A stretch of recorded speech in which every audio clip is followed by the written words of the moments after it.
Halo guys, berjumpa lagi dengan gue Kyoto. Sekarang gue pengen ngebahas sebuah topik yang bukan masalah kuliah, tapi ini kebetulan masalah pekerjaan. Ini juga topik yang banyak juga ditanyain oleh kalian tentang gimana sih caranya biar kita disukain oleh atasan gitu. Ya, ini pertanyaan sebenarnya pertanyaan yang unik ya. Jadi disukai oleh atasan, karena pertanyaan ini sebenarnya agak susah juga dijawabnya, karena disukai atau nggak disukai itu kan sifatnya relatif banget. Dan kalau misalnya kalian disukai oleh atasan A, belum tentu kalian disukai oleh atasan B. Atau misalnya kalian nggak disukai oleh atasan, tapi kalian disukai oleh teman-teman kalian. Jadi itu sebenarnya dinamika kita sebagai makhluk sosial aja sih, dan itu nggak ada masalah. Jadi sejauh kalian mengerjakan tugas kalian dengan baik, mau kalian itu mendapat apresiasi bagus atau enggak dari atasan, itu sebenarnya sih nggak ada masalah sih ya kalau menurut gue pribadi. Cuman gue sendiri udah beberapa kali punya pengalaman yang disukai ya, disukai dalam tanda kutip ya. Disukai maksudnya memang disenangi, diberikan apresiasi bagus banget oleh atasan. Dan gue juga punya pengalaman yang atasan tuh kayak biasa-biasa aja gitu, walaupun kita udah ngerjain sebagus-bagusnya. Nah, ini akan pengen gue kupas tuntas sekalian, dan mudah-mudahan bisa jadi gambaran buat kalian bahwa ternyata disukai atau nggak disukai itu sebenarnya hal yang lumrah dan biasa aja gitu, nggak ada masalah sebenarnya. Nah, kita mulai dulu dari hal yang disukai dulu ya. Jadi ini gue sebenarnya kan kerja ini gue udah lumayan lama kerja. Sebelumnya gue pernah kerja di swasta berapa tahun, kemudian gue lanjut kerja di PNS. Nah, waktu di PNS ini gue ngelihat memang kinerja gue memang bisa dibilang lumayan bagus lah ya. Walau nggak tahu lah ini bisa dibilang pamer atau apa, cuman gue ngerasa kinerja gue baik, karena itu bisa dilihat dari setiap 6 bulan.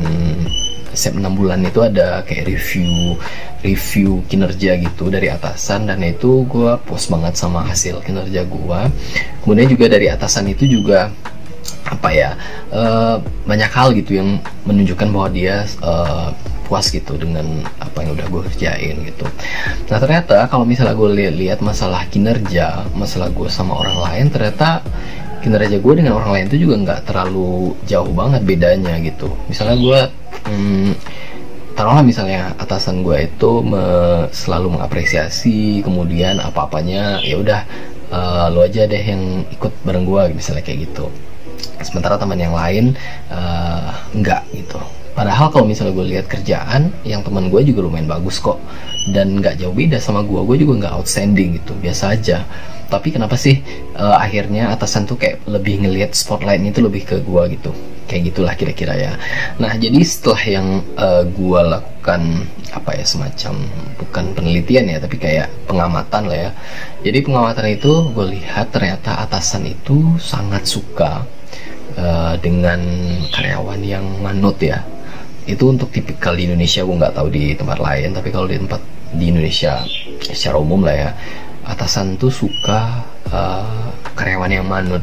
Artinya di sini bukan iya aja sih, tapi artinya patuh, yang dikerjain itu dikerjain sesuai dengan apa yang diinginkan, dan hasilnya itu sesuai dengan apa yang diharapkan oleh atasan kalian. Kemudian nggak terlalu banyak protes. Kalau misalnya kalian ngerasa, oh ini kayaknya agak melanggar norma atau etika nih di kantor, ini akan sedikit melanggar etika sebagai PNS misalnya, ini akan sedikit melanggar apa ya, istilahnya integritas kayak gitu, itu kalian nggak usah buru-buru langsung ngejudge dan marah-marah gitu sama atasan kalian, karena atasan kalian pun sebenarnya bukan orang yang bodoh gitu. Dia pun sebenarnya mungkin barangkali memahami dan menyadari hal itu gitu, menyadari tentang kelemahan dan pelanggaran itu, tapi ya mungkin sistemnya yang sudah membuat hal itu menjadi agak susah buat diutak-atik terlalu jauh gitu. Sehingga kalau misalnya kalian jadi statusnya sebagai bawahan, ya kalian tinggal kasih tahu aja, apakah tidak seperti ini sebaiknya Pak, apakah tidak seperti ini sebaiknya Bu. Kalau menurut saya sih bagusnya sih begini aja. Kalau misalnya kalian ngerasain itu terlalu banyak pelanggarannya, tapi kalian jangan langsung tiba-tiba langsung marah, saya nggak setuju Pak, saya ini pokoknya ini melanggar, saya nggak setuju. Dan itu menunjukkan bahwa kalian tuh seperti pembangkang gitu, dan itu rata-rata atasan menurut gue sih nggak terlalu suka ya. Walaupun nanti mungkin akan diterima atau enggak saran kalian itu, ya udah gitu, kalian yang penting kalian sampaikan sarannya secara baik dan secara secara santun kayak gitu. Itu yang pertama. Terus yang kedua, atasan itu rata-rata tidak suka dibantah gitu. Dibantah di sini artinya dibantah secara terang-terangan seperti kalian dengan teman kalian itu nggak bisa. Cara membantah atasan tuh sebenarnya bisa-bisa aja, cuman ada triknya, ada caranya gitu. Karena rata-rata atasan kalian mungkin secara umur juga lebih tua, kemudian secara pengalaman juga lebih banyak, dan mungkin juga secara keilmuan dia juga mungkin di atas kalian gitu. Tapi mungkin ada satu dan lain hal itu yang membuat dia teledor. Itu kalian bisa sampaikan dengan cara yang tanpa seakan-akan kalian menjatuhkan gitu. Karena bagaimanapun, walaupun atasan kalian salah, dengan cara kalian menjawab ataupun memberikan kayak sanggahan atau kritik itu yang terlalu tajam, itu membuat orangnya menjadi tidak senang, dan otomatis kalian juga jadi tidak disukain gitu. Nah, caranya sih yang paling gampang itu, kalau gue ya, paling gampang itu gue menyampaikan di luar forum. Jadi pada saat di dalam forum misalnya lagi rame-rame nih, ada hal gitu yang menurut dia begini gitu, dan menurut gue salah, itu ya udah gue diemin aja. Gue nggak mau membantah itu pada saat di dalam forum, karena gue pun misalnya menjadi dia, kalau misal dibantah di dalam forum pun itu menjadi kayak satu pecut gitu, membuat kita jadi marah dan gak senang gitu. Nah, gue biasanya pas udah selesai bubar forum itu, ya gue datengin bapaknya atau ibunya, lalu gue sampaikan, "Pak, tadi saya dengar ini, apakah yang bukannya sebenarnya yang seperti ini ya, yang seharusnya?" Kayak gitu aja. Nanti orangnya, si bapak atau si ibu itu pasti akan berpikir, masa sih, kata dia. Kalau misalnya udah dia seperti itu, artinya dia udah menerima saran dan masukan kalian, dan itu artinya kalian udah tenang, udah dalam posisi aman lah, nggak dalam kondisi kalian membuat diri kalian dibenci oleh dia gitu. Jadi kalau misalnya pada saat dia menanyakan masa sih, baru kalian jelaskan secara panjang lebar tanpa terdengar menggurui kayak gitu, dan itu lebih bisa diterima dibandingkan kalian di depan banyak orang kalian langsung menyangka ini salah, jangan gitu Pak, itu nggak bagus gitu. Terus kalau gue yang ketiga yang sering gue lakuin, ya gue selalu mengatakan kata iya dan mengharamkan untuk mengatakan kata tidak.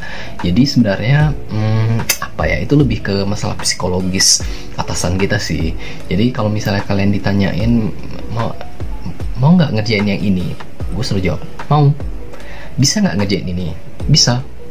Walaupun nanti hasilnya gue akan ujung-ujungnya nanya ke bapaknya, ini kayaknya agak susah nih Pak, ini kita kurangin aja ya, nggak usah semuanya. Dia pasti juga mau gitu loh. Yang penting di awal kalian udah jawab iya, bisa, oke, setuju gitu. Tapi kalau di tengah jalan nantinya kalian bakal koreksi, itu akan lebih gampang, itu nggak akan masalah. Karena biasanya orang kalau misal dari awal dia sudah atasan ya, kalau dia dari awal sudah menerima kata iya atau oke dari bawahannya, biasanya atasan itu akan menjadi lebih senang dan lebih gampang untuk menerima masukan ataupun mungkin koreksi-koreksi dari bawahannya gitu. Jadi walaupun misal bilang ya asal bapak senang, ya terserah sih, nggak masalah. Yang penting bagaimana membina hubungan dengan atasan itu yang baik gitu. Sebenarnya ini bukan masalah menjilat atau nggak menjilat ya, tapi ini bagaimana trik biar kita disukain secara hubungan personal kita dengan atasan gitu. Karena atasan tuh punya mekanisme sendiri dalam emosionalnya, sehingga nggak bisa kita samain cara kita berkomunikasi dengan teman kerjaan itu berbeda dengan atasan gitu. Oke, mungkin itu sih 3 hal yang biasa gue lakuin, dan ini sekali lagi disclaimernya bukan menjilat ataupun memanipulasi memanipulasi komunikasi, tapi ini bagaimana caranya untuk membina hubungan yang bagus tanpa harus mengorbankan hubungan yang sudah lama dibina gitu antara kalian dengan atasan kalian. Itu sih. Jadi kalau kalian ada yang setuju ataupun gak setuju, kalian komen aja di komen di bawah, dan see you next time. Have a nice day. Bye bye.